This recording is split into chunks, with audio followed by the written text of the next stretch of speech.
Mesdames et messieurs et mesdemoiselles, j'espère que vous allez bien où que vous soyez à travers les quatre coins du globe. Et la situation en Ukraine, c'est pas encore fini. On est très loin de la fin des hostilités sur le territoire ukrainien. Je me souviens bien, Emmanuel Macron a dit le mois passé que la situation en Ukraine ne finira pas demain, encore moins après-demain. Il dit que la situation va continuer. Et donc, il est en train de travailler dans ce sens avec les Européens. On avait besoin de ce sursaut d'orgueil de la part des Européens. Que l'Union européenne s'affirme dorénavant devant les États-Unis d'Amérique. Pour dire, on en a marre de vos histoires d'aide. Si ce n'est pas vous, nous les Européens, nous allons soutenir l'Ukraine jusqu'à X temps. Si vous voulez, retirez-vous. Il n'y aura pas de diplomatie, il n'y aura pas de paix en Ukraine. Nous allons imposer notre paix à Vladimir Poutine et à ses militaires sur le terrain en Ukraine. La preuve en est que nous allons déployer des moyens colossaux. Nous allons déployer des avions, des chars. Nous allons déployer les armes lourdes pour faire face aux hommes de Vladimir Poutine. Et nous allons imposer la paix à Vladimir Poutine de manière forte. Mesdames et messieurs et mesdemoiselles. Mais, vous savez, Voltaire aimait dire qu'il y a 4 manières de perdre le temps. Ne rien faire dans votre vie, c'est une manière de perdre le temps. Mal faire ce que vous devez faire est une manière de perdre le temps.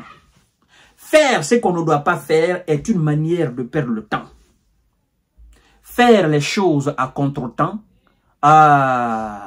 c'est la 4e manière de perdre le temps.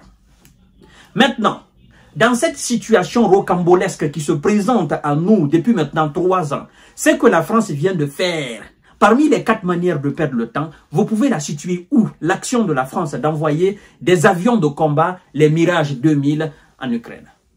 Nous dirons que la manière la plus appropriée pour perdre le temps, c'est faire les choses à contre-temps.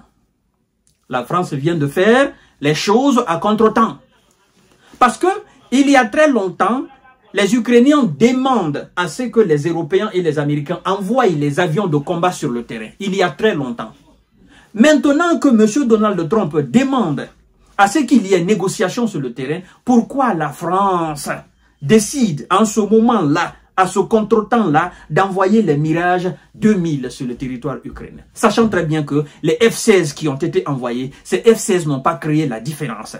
Ce n'est pas la France seule. Le Pays-Bas aussi vient d'envoyer d'autres F-16. Nous a confirmé M. Zelensky dans une de ses déclarations. Nous allons voir tout à l'heure de fond en comble, mesdames et messieurs et mesdemoiselles. Partagez la vidéo dans tous les groupes possibles. Continuez à vous abonner à notre chaîne YouTube KanTG Visionnaire le vrai et activez la cloche de notification pour ne plus rater nos émissions. Mesdames et messieurs, nous vous invitons aussi. Nous avons une nouvelle page que nous avons appelée Géopolitologue. Si vous avez un compte Facebook ou vous avez une page Facebook, allez-y écrire dans votre barre de recherche le Géopolitologue. Vous verrez ma page. Je suis en costard cravate, évidemment, bleu, cravate rouge. Vous appuyez là-dessus, vous vous abonnez. Simplement, vous cliquez sur la page, vous êtes abonné. Mais sur YouTube, vous activez la cloche de notification. Cela vous permet d'avoir instantanément nos émissions une fois qu'on les poste. Oui, c'est un autre tournant de la situation ukrainienne du côté occidental. Parce que pour la Russie, il n'y a jamais eu, n'est-ce pas, de côté tournant. La Russie continue son opération spéciale. Les premiers Mirage 2000 français livrés à l'Ukraine, annonce le ministre des Armées français qu'on appelle Sébastien Lecornu.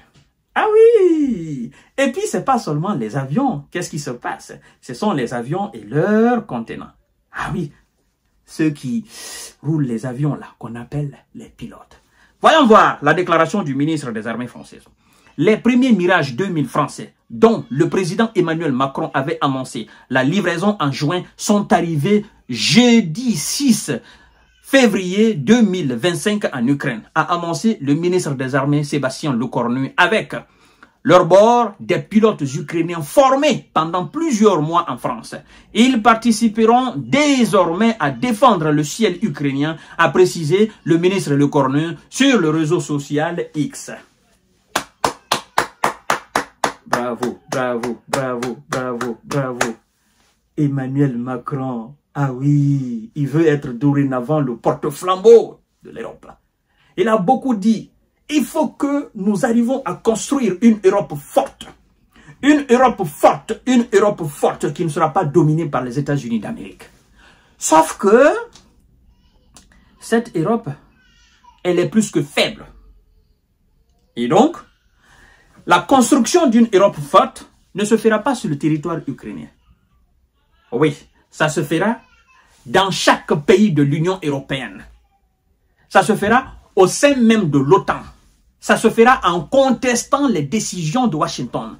Ça se fera en disant des vérités crues à M. Biden, M. Trump, le président américain. Ça se fera en tenant tête, n'est-ce pas, aux dirigeants américains. Quitte même à divorcer avec eux et à rester dans votre bulle européenne.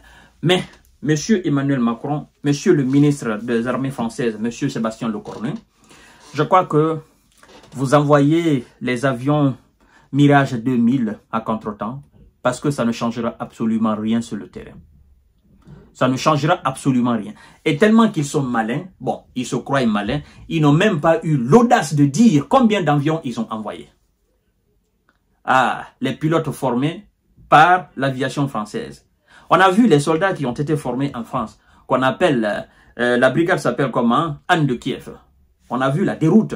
1700 soldats de cette brigade formée par la France, n'est-ce pas? Les gens ont déserté.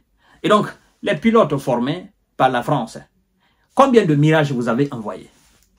Je sais, je crois pas. Je me demande si ces gens-là, ils prennent, est-ce qu'ils ont conscience du nombre d'avions et d'hélicos de combat que la Russie possède? Vous avez trop parlé des F-16. Qu'est-ce que les F-16 ont changé sur le terrain? Les F-16 n'ont absolument rien changé sur le terrain. Alors, vous voulez nous dire que les Mirage 2000 sont plus efficaces que les F-16? Vous voulez nous dire que les Mirage 2000 vont complètement chasser les troupes russes sur le territoire en Ukraine? Vous voulez nous dire que ces Mirages-là vont faire un miracle? Ah, nous voulons voir alors le miracle qui sera opéré par les Mirage 2000. Mesdames et messieurs et mesdemoiselles, c'est pathétique. Je vous reviens tout à l'heure pour notre série d'informations de décortiquage. Envoyez tout, nous allons tous les brûler, a déclaré M. Piotr Tolstoï, le vice-président de la chambre basse russe qu'on appelle Douma. Partagez la vidéo dans tous les groupes possibles. Voilà, je vous reviens tout à l'heure.